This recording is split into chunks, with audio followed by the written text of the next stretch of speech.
மேல இந்த ஈ இருக்கு இல்லையா, இந்த ஈக்கு கொஞ்சமா கோபம்.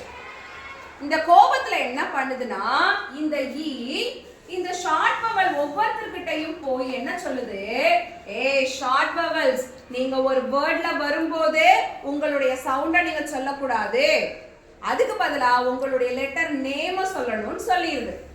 சொன்னது மட்டும் இல்லாம இந்த ஈ மேஜிக் ஆயிடுது. எப்படி மேஜிக் ஆகுதுன்னா இந்த ஈய நம்ம லெட்டர் நேமாவும் சொல்ல மாட்டோம், லெட்டர் சவுண்டும் சொல்ல மாட்டோம்.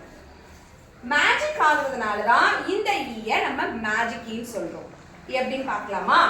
பாருங்க, இப்போ இங்க ஒரு வேர்ட் இருக்கா, இந்த வேர்டை நம்ம சொல்லும் பொழுது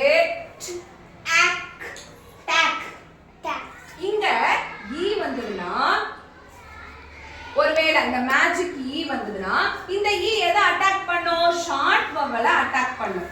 இங்க ஷார்ட் வவல் ஏ.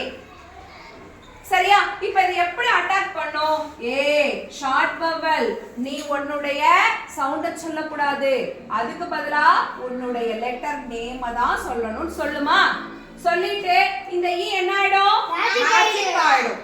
அப்போ இப்போ நம்ம படிப்போமா, ஈ வந்ததுக்கு அப்புறம் ட் ஏ இக்கு டேக். புரியுதா? பாருங்க, இங்க நம்ம எந்த மேஜிக் ஈயும் நம்ம போடல. இங்க மேஜிக் கீ இல்ல. இப்ப நான் இந்த மேஜிக் கீ போடுறேன். இந்த மேஜிக் கீ எதை அட்டாக் பண்ணும், ஷார்ட் வவலை அட்டாக் பண்ணும். இங்க ஷார்ட் வவல் ஈ. இந்த மேஜிக் கீ என்ன பண்ணுது, ஷார்ட் வவலை அட்டாக் பண்ணி நீ உன்னோட சவுண்ட சொல்லக்கூடாது, உன்னோட நேம சொல்லணும்னு சொல்லிடுது. இப்போ நம்ம படிப்போம். ஈ இட் பீட். இந்த ஈ என்ன ஆயிடுது, மேஜிக் ஆயிடுது.